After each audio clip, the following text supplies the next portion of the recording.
Hi friends, నమస్తే. Welcome back to అంతరాజుస్ kitchen and tips. ఈరోజు మన ఛానల్లో ఎగ్లెస్ రెడ్ వెల్వెట్ కేక్ని చూపించబోతున్నానండి. ఎప్పుడైనా యానివర్సరీస్ కానీ బర్త్డేస్ కానీ చిన్న చిన్న అకేషన్స్ ఏవైనా సరే బయట నుంచి తెచ్చే కన్నా కేక్ని మన చేతులతో మనం తయారు చేసి ఫ్యామిలీతో పాటు కట్ చేస్తే ఆ ఫీలింగే వేరే లెవెల్ కదండి. చాలామంది ఎగ్లెస్ కేక్ సరిగ్గా కుదరదని అంటూ ఉంటారు. నేను ఇక్కడ చూపించే విధంగా ట్రై చేసి చూడండి, చాలా పర్ఫెక్ట్గా కుదురుతుంది. ఈ ఎగ్లెస్ రెడ్ వెల్వెట్ కేక్ అయితే చాలా బాగా వచ్చింది. కరెక్ట్ మెజర్మెంట్స్తో అలాగే కొన్ని ఇంపార్టెంట్ టిప్స్తో ఈ రెసిపీని షేర్ చేస్తున్నాను. తప్పకుండా ట్రై చేసి చూడండి.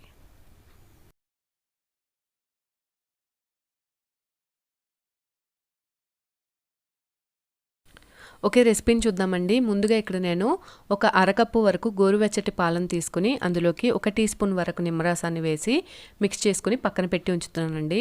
ఎగ్లెస్ కేక్లో ఎప్పుడైనా సరే నార్మల్ పాల కన్నా ఈ విధంగా కర్డల్ మిల్క్ని యూజ్ చేయడం వల్ల కేక్ చాలా ఫ్లఫీగా వస్తుంది.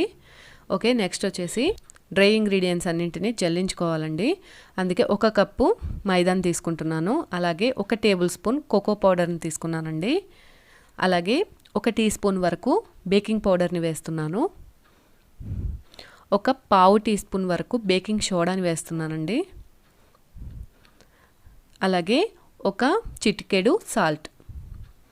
వీటన్నింటిని వేసిన తర్వాత అంతటిని చక్కగా కలిసేటట్టు ఈ విధంగా జల్లించుకోవాలండి. ఇదే ప్రాసెస్ని మనం 1కి 2 సార్లు చేస్తే మొత్తం అన్నీ కూడా చక్కగా మిక్స్ అవుతాయి. నేను ఈ విధంగా జల్లించేసిన తర్వాత ఇంకోసారి కూడా ఈ పిండిని జల్లిస్తున్నానండి. కేక్ కూడా చాలా ఫ్లఫీగా వస్తుంది ఇలా చేయటం వల్ల. ఈ విధంగా పిండిని జల్లించుకున్న తర్వాత డ్రై ఇంగ్రీడియంట్స్ని పక్కన పెట్టి ఉంచండి. నెక్స్ట్ ప్రాసెస్లోకి వెళ్దాం. తర్వాత వేరొక బౌల్ని తీసుకుని అందులోకి 2 టీ స్పూన్స్ వరకు బటర్ని యాడ్ చేస్తున్నానండి. అలాగే 1/2 కప్పుకి కాస్త తగ్గించి ఆయిల్ని తీసుకుంటున్నాను. మీరు కంప్లీట్గా ఆయిల్ని తీసుకునేటట్టయితే 1/2 కప్పు కరెక్ట్గా తీసుకోండి. నేను ఇక్కడ కాస్త తగ్గించి తీసుకుంటున్నాను బటర్ వేయడం కోసం. బటర్ వేయడం వల్ల కేక్ మంచి ఫ్లేవర్ వస్తుందండి. ఆ తర్వాత 3 to 4 టేబుల్ స్పూన్స్ వరకు షుగర్ పౌడర్ని వేస్తున్నానండి. ఈ మూడింటిని చక్కగా కలిసేటట్టు మిక్స్ చేసుకోవాలి 5 నిమిషాల పాటు. ఈ విధంగా మిక్స్ చేసుకున్న తర్వాత ఇందులోకి 1/3 కప్పు వరకు కండెన్స్డ్ మిల్క్ని యాడ్ చేయాలండి. ఇది నేను ఇంట్లో ప్రిపేర్ చేసుకున్న కండెన్స్డ్ మిల్క్. చిక్కటి 1/2 లీటర్ పాలతో 1 కప్పు వరకు కండెన్స్డ్ మిల్క్ని ప్రిపేర్ చేసుకోవచ్చండి. సింపుల్గా కండెన్స్డ్ మిల్క్ని ఏ విధంగా ప్రిపేర్ చేసుకోవాలో మన ఛానల్లో పోస్ట్ చేశాను. అండ్ స్క్రీన్లో ఇస్తాను, ఒకసారి చెక్ చేయండి. ఈ విధంగా 1/4 కప్పు వరకు కండెన్స్డ్ మిల్క్ని వేసిన తర్వాత మరొక 5 నిమిషాల పాటు స్మూత్ కన్సిస్టెన్సీ వచ్చే వరకు బీట్ చేసుకోవాలి. ఎగ్లెస్ కేక్లో కండెన్స్డ్ మిల్క్ వేయడం వల్ల కేక్ చాలా బాగా వస్తుందండి. జనరల్గా మనం ఎగ్లెస్ కేక్ అంటే పెరుగుతోనో పాలతోనో మిక్స్ చేసేస్తుంటాం కదండి. కానీ కండెన్స్డ్ మిల్క్ వేసిన కేక్ ఏదైతే ఉందో అది వీటికన్నా చాలా ఫ్లేవర్ఫుల్గా, టేస్టీగా, ఫ్లఫీగా వస్తుందండి. కాబట్టి ఎగ్లెస్ కేక్ అనేటప్పటికి కంపల్సరీగా మీరు కండెన్స్డ్ మిల్క్ యూజ్ చేసి చేయండి, చాలా బాగుంటుంది. ఈ విధంగా మిక్స్ చేసుకున్న దానిలోకి మనం జల్లించి పక్కన పెట్టుకున్న డ్రై ఇంగ్రీడియంట్స్ ఉన్నాయి కదండి, దానిని కొద్దిగా వేసుకుంటూ ఒకే డైరెక్షన్లో మిక్స్ చేసుకోవాలి. పిండి ఎప్పుడైతే మనకి టైట్గా తయారైందో అప్పుడు మనం నిమ్మరసం వేసి పక్కన పెట్టుకున్న పాలు ఉంది కదండి, కర్డల్ మిల్క్, దానిని కొద్దిగా వేస్తూ రిబ్బన్ కన్సిస్టెన్సీ వచ్చే వరకు మిక్స్ చేసుకోవాలి. ఇక్కడ మనం కండెన్స్డ్ మిల్క్ యూస్ చేసి కేక్ చేస్తున్నాం కాబట్టి షుగర్ని వేయలేదండి. 3 to 4 టేబుల్ స్పూన్స్ మాత్రమే వేశాను. ఏమన్నా స్వీట్ తగ్గుతుందేమో అని. వేయకపోయినా పర్వాలేదు. ఈ విధంగా పిండి మిక్స్ అయిన తర్వాత మిగిలిన కొద్ది పాలలోకి నేను ఇక్కడ ఫుడ్ కలర్ని వేసి మిక్స్ చేసి బ్యాటర్లోకి వేసేసి మిక్స్ చేస్తున్నానండి. నాకైతే అనిపించింది నార్మల్ పౌడర్ ఫుడ్ కలర్స్ కన్నా లిక్విడ్ కలర్ అయితే కేక్ బేక్ అయిన తర్వాత మంచి కలర్ వచ్చి ఉండేది అనిపించిందండి. కాబట్టి మీరు రెడ్ వెల్వెట్ కేక్ ఏమైనా ట్రై చేస్తున్నప్పుడు పౌడర్ ఏమంటారు ఫుడ్ కలర్ కన్నా లిక్విడ్ ఉంటుంది కదండి, దానిని యూజ్ చేయండి, చాలా బాగా వస్తుందని నా ఒపీనియన్. ఈ విధంగా పిండినంతటిని మిక్స్ చేసుకున్న తర్వాత నేను ఇక్కడ 1 టీ స్పూన్ వరకు వెనిలా ఎసెన్స్ని వేసానండి. మీ దగ్గర పైనాపిల్ ఎసెన్స్ ఉన్నా వేసుకోవచ్చు, ఏదైనా పర్వాలేదు. పిండిని మిక్స్ చేసి పక్కన పెట్టుకున్న తర్వాత కేక్ని బేక్ చేయడానికి ఇక్కడ నేను బౌల్ని రెడీ చేసుకుంటున్నానండి. స్టీల్ బౌల్కి మొత్తం బటర్ని అప్లై చేసి దానిపైన మైదాతో డస్ట్ చేస్తున్నానండి. కేక్ని ప్రిపేర్ చేసుకునే బౌల్ ఎప్పుడు బాటమ్ కాస్త దళసరిగా ఉండేది తీసుకోండి, పల్చటి దానికన్నా. తర్వాత బటర్ పేపర్ని వేస్తున్నానండి. ఇది హోమ్ మేడ్ బటర్ పేపరే. ఈ విధంగా గిన్నెని రెడీ చేసుకున్న తర్వాత మనం ప్రిపేర్ చేసుకున్న బ్యాటర్ ఉంది కదండి, దానిని మొత్తాన్ని వేసేసేయాలి. ఈ విధంగా పిండిని వేసేసిన తర్వాత ఒకసారి చక్కగా ట్యాప్ చేయాలండి. ఎయిర్ బబుల్స్ ఏమన్నా ఉన్నట్లయితే రిమూవ్ అయిపోతాయి. తర్వాత కేక్ని బేక్ చేసుకోవడానికి ఇక్కడ నేను వెడల్పాటి బిర్యానీ బౌల్ని తీసుకున్నానండి.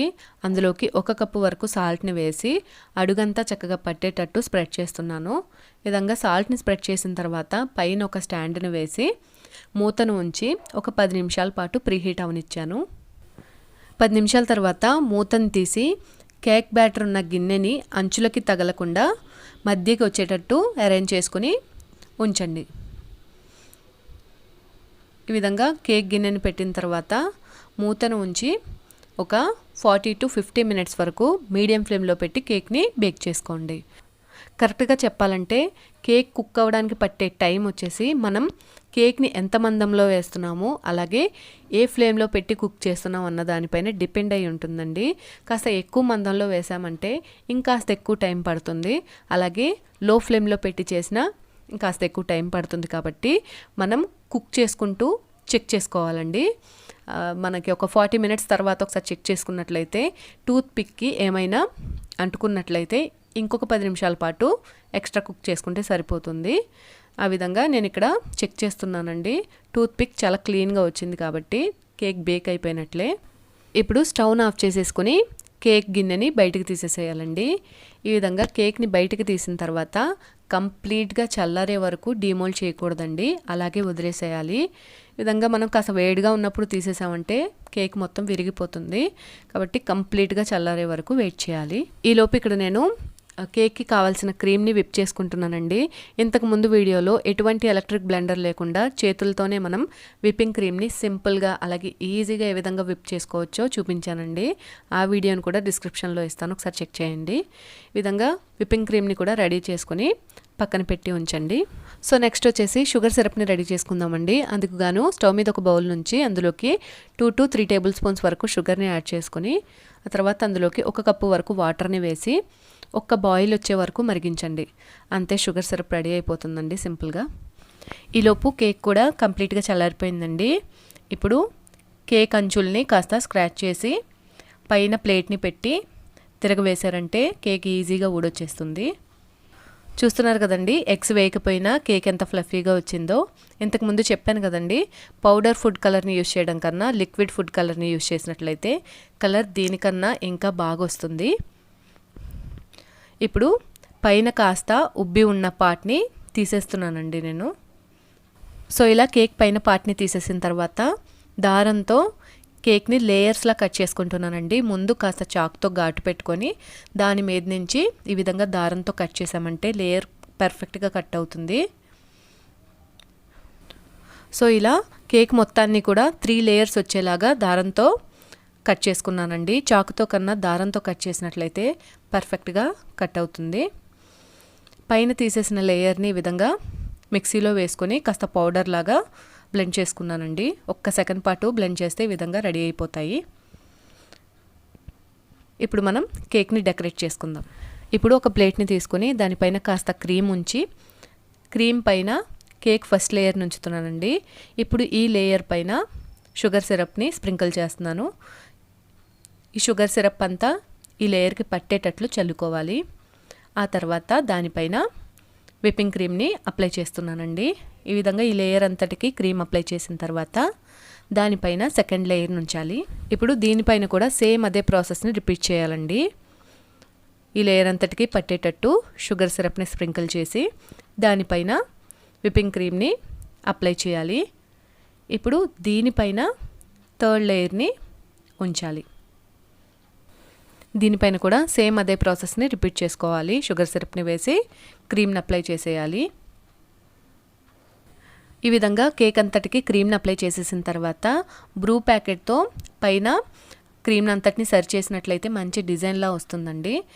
ఒక లేయర్గా నేను క్రీమ్ని అప్లై చేసి ఒక 10 నిమిషాల పాటు ఫ్రిడ్జ్లో పెట్టి తీసానండి. ఇలా చేయటం వల్ల సెకండ్ లేయర్గా వేసే క్రీమ్ చాలా పర్ఫెక్ట్గా వస్తుంది.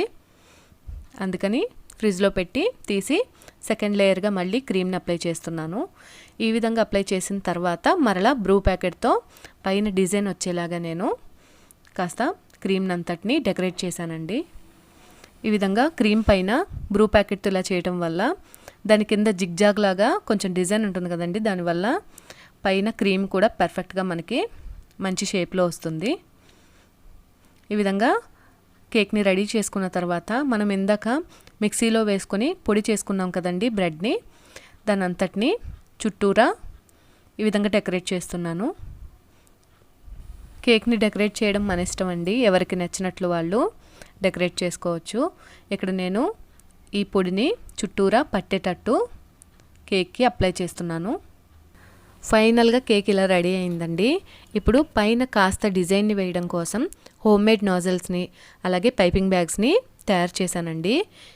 ఈ హోమ్మేడ్ నాజిల్స్ పైపింగ్ బ్యాగ్స్ని ఏ విధంగా ఇంట్లో తయారు చేసుకోవాలో అన్న వీడియోని ఇంతకుముందు చేస్తున్నానండి. అది కూడా డిస్క్రిప్షన్లో ఇస్తాను, ఒకసారి చెక్ చేయండి. ఈ విధంగా డిజైన్ లాగా వేసుకున్న తర్వాత ఈ విప్పింగ్ క్రీమ్లోకి కాస్త కస్టర్డ్ పౌడర్ని మిక్స్ చేసుకుని ఎల్లో క్రీమ్ని రెడీ చేసుకున్నానండి. ఈ ఎల్లో క్రీమ్తో ఇక్కడ ఏదో నాకు నచ్చింది నేను రాస్తున్నానండి. మీ ఇష్టం, కేక్ పైన ఏ విధంగా డెకరేట్ చేసుకోవాలంటే ఆ విధంగా డెకరేట్ చేసుకోవచ్చు. జనరల్గా అయితే రెడ్ వెల్వెట్ కేక్ని వెడ్డింగ్స్కి అలాగే యానివర్సరీస్కి ఎక్కువగా యూజ్ చేస్తుంటారు కాబట్టి వెడ్డింగ్ యానివర్సరీ అనే రాస్తున్నాను. ఈ విధంగా రాసిన తర్వాత కిస్మిస్తో లవ్ సింబల్ వచ్చేలాగా పెట్టానండి. తర్వాత ఇందు లోపలికి మనం ముందు గ్రైండ్ చేసుకున్నాం కదండి కేక్ పౌడర్, కేక్ని పౌడర్లా చేసుకున్నాం, దానిని పైన కాస్త లవ్ సింబల్లోకి స్ప్రింకిల్ చేస్తున్నాను. చూస్తున్నారు కదండి, ఫైనల్గా మన రెడ్ వెల్వెట్ కేక్ ఎంత అందంగా రెడీ అయిపోయిందో. మన ఇంట్లో ఉండే వస్తువులతోనే చాలా ఈజీగా అందంగా రెడీ చేసేసుకోవచ్చండి. ఇప్పుడు ఈ కేక్ని కేక్ బోర్డ్ పైకి ట్రాన్స్ఫర్ చేసుకుందాము. అంతేనండి, రెడ్ వెల్వెట్ కేక్ చాలా బాగా వచ్చింది కదా. మీరు ఒకసారి ట్రై చేయండి. ట్రై చేసి టేస్ట్ చేసి ఎలా వచ్చిందో నాకు కామెంట్స్లో తెలియచేయండి. మీకు నా ఈ వీడియో కనుక నచ్చినట్లయితే ప్లీజ్ లైక్ చేయండి, మీ ఫ్రెండ్స్ అండ్ ఫ్యామిలీ మెంబర్స్కి షేర్ చేయండి. కొత్త వాళ్ళు ఎవరైనా మన ఛానల్ని చూస్తున్నట్లయితే మర్చిపోకుండా సబ్స్క్రైబ్ చేయండి. మరొక మంచి వీడియోతో నేను మిమ్మల్ని మళ్ళీ కలుసుకుంటాను. Thanks for watching.